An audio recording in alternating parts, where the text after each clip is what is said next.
గత 2 రోజులుగా కురుస్తున్న భారీ వర్షాలు ఏపీలోని పలు జిల్లాలను అతలాకుతలం చేస్తున్నాయి. అలాగే తెలంగాణ రాష్ట్ర వ్యాప్తంగా వానలు దంచుకొడుతున్నాయి. ఎడతెరిపి లేకుండా కురుస్తున్న కొండపోత వాహనాలకు వాగులు వంకలు పొంగిపొర్లుతున్నాయి. ప్రాజెక్టులు నిండు కుండలా మారాయి. నిన్న రాత్రి నుంచి వర్షం కురుస్తూనే ఉంది. అయితే ఈ వారాంతంలో తెలంగాణ రికార్డు వర్షపాతాన్ని నమోదు చేసింది. భారీ వర్షాలు కురుస్తున్న నేపథ్యంలో ప్రజలు అప్రమత్తంగా ఉండాలని వాతావరణ శాఖ అధికారులు హెచ్చరించారు. ఇక తెలంగాణ ఏపీ వ్యాప్తంగా జిల్లాల్లో పడుతున్న వర్షాల పరిస్థితిపై మా వన్ టీవీ న్యూస్ కరెస్పాండెంట్ దేవా మరింత సమాచారం అందిస్తారు. దేవా, చెప్పండి. రాజ్ కుమార్, ఏపీ వ్యాప్తంగా భారీగా వర్షాలు కురుస్తున్నాయి. ఇక అనకాపల్లి జిల్లాలో కళ్యాణపూర్లో జలాశయం నీటి మట్టం గరిష్ట స్థాయికి చేరింది. ఇక జలాశయం 2 గేట్లు ఎత్తి నీటిని దిగువకు విడుదల చేస్తున్నారు. దీంతో లోతట్టు ప్రాంతాల ప్రజలను కూడా అధికారులు అప్రమత్తం చేసినట్లు సమాచారం. ఇక తాండవ జలాశయం ప్రస్తుత నీటి మట్టం 365 అడుగులుగా ఉంది. మరోవైపు తాడిగిరి వంతెన పైనుంచి వరద ప్రమాదకరంగా ప్రవహిస్తుంది. దీంతో 10 గ్రామాలకు రాకపోకలైతే ఇప్పటికే నిలిచిపోయాయి. వర్షానికి అనకాపల్లి జిల్లాలో వరి నాట్లు కూడా కొట్టుకుపోవడంతో రైతులు తీవ్ర ఆందోళన అయితే వ్యక్తం చేస్తున్నట్లు సమాచారం. ఇక శ్రీకాకుళం వ్యాప్తంగా కురుస్తున్న వర్షాలపై కలెక్టర్ స్వప్నిల్ దినకర్తో మంత్రి అచ్చెన్నాయుడు మాట్లాడారు. అధికారులంతా అందుబాటులో ఉండాలని కూడా మంత్రి ఆదేశించినట్లు సమాచారం. మత్స్యకారులు ఎవరూ కూడా చేపల వేటకు వెళ్లొద్దని కూడా సూచించారు. ఇక సహాయ చర్యలకు ఎన్డీఆర్ఎఫ్ సిబ్బందిని కూడా వినియోగించుకోవాలని సూచించినట్లు సమాచారం. ఇక ఉమ్మడి విజయనగరం జిల్లాలో ఎడతెరిపి లేకుండా వర్షం కురుస్తుంది. భారీ వర్షాలతో పలు ప్రాంతాల్లో వాగులు వంకలు కూడా పొర్లిపోతున్నాయి. ఇక జిల్లాలోని విద్యా సంస్థలన్నింటికి కూడా సెలవు ప్రకటించారు. ఇప్పటికే అల్లూరు జిల్లా కొయ్యూరు మండలం రామరాజుపాలెం వద్ద వంతెనపై వరద భారీగా ప్రవహిస్తుంది. దీంతో కేడిపేట చింతలపల్లి మధ్య రాకపోకలైతే నిలిచిపోయాయి. రాజవొమ్మంగి మండలం ఎర్రంపాడు వద్ద వరద ఉధృతి అయితే తీవ్రంగా ప్రవహిస్తుంది. ఇక మరోవైపు ఒట్టిగడ్డ జలాశయం పొర్లు కాలం ఉధృతంగా ప్రవహిస్తుంది. దీంతో చింతూరు కుయ్యూరు మధ్య వంతెనపై నుంచి వాగు ప్రవహిస్తుండడంతో ఏపీ ఒడిశా మధ్య రాకపోకలు అయితే తాత్కాలికంగా అయితే నిలిచిపోయినట్లు సమాచారం. ఇక ఉమ్మడి కృష్ణా జిల్లా వ్యాప్తంగా ఎడతెరిపి లేకుండా వర్షాలు అయితే భారీగా కురుస్తున్నాయి.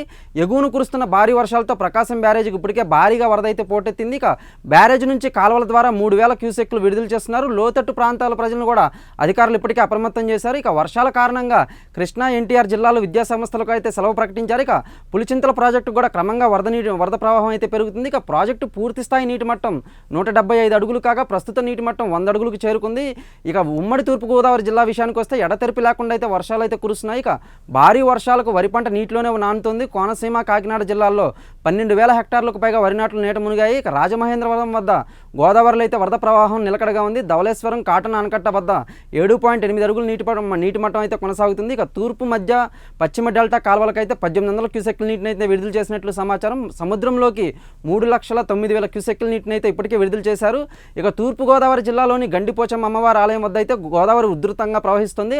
అమ్మవారి ఆలయం గోపురం వరకు కూడా వరద నీరు అయితే ఇప్పటికే చేరింది. మరోవైపు అమ్మవారి ఆలయం వద్ద ఇల్లు కూడా పూర్తిగా నీట మునిగాయి. వరద పెరుగుతున్న నేపథ్యంలో అమ్మవారి దర్శనాలు కూడా పూర్తిగా నిలిపివేశారు. ఇక ఆలయం నుంచి పాపికొండల విహారయాత్ర కూడా నిలిచిపోయినట్టు సమాచారం. ఇక తెలంగాణ రాష్ట్రానికి వస్తే భారీ వర్షాల కారణంగా లోతట్టు ప్రాంతాలన్నీ అయితే జలమయమైపోయాయి. సింగరేణిలో బొగ్గు ఉత్పత్తి కూడా నిలిచిపోయింది. పలు ప్రాంతాల్లో రోడ్లపై వరద నీరు అయితే ప్రవహిస్తుండడంతో వాహనాల రాకపోకలు అయితే పూర్తిగా నిలిచిపోయాయి. విద్యుత్ సరఫరా కూడా నిలిచిపోయింది. దీంతో స్థానిక ప్రజలు తీవ్ర ఇబ్బందులు అయితే ఎదుర్కొంటున్నారు.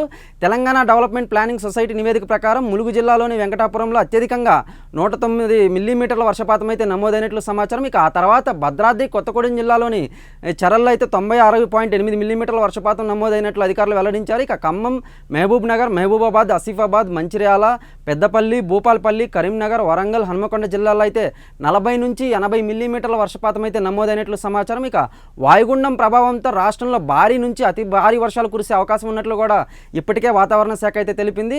ప్రధానంగా ఉత్తర తెలంగాణ జిల్లాలోని భారీ వర్షాలు కురిసేటట్లు సమాచారం అందుతుంది. ఇక ఆదిలాబాద్, కొమరంభీం, ఆసిఫాబాద్, మంచిర్యాల, నిర్మల్, పెద్దపల్లి, నిజామాబాద్, జగిత్యాల, సిరిసిల్ల, కరీంనగర్, భూపాలపల్లి జిల్లాలకైతే ఇప్పటికే రెడ్ అలర్ట్ కూడా జారీ చేశారు. రాబోయే 18 గంటల్లో అయితే అతి భారీ వర్షాలు కురిసే అవకాశం ఉందని కూడా వాతావరణ శాఖ అధికారులు అయితే వెల్లడించారు. ఇది ఇప్పటివరకు అందుతున్న సమాచారం. రాజ్ కుమార్, కెమెరామెన్ శ్రీనివాస్తో దేవా, వన్ టీవీ న్యూస్.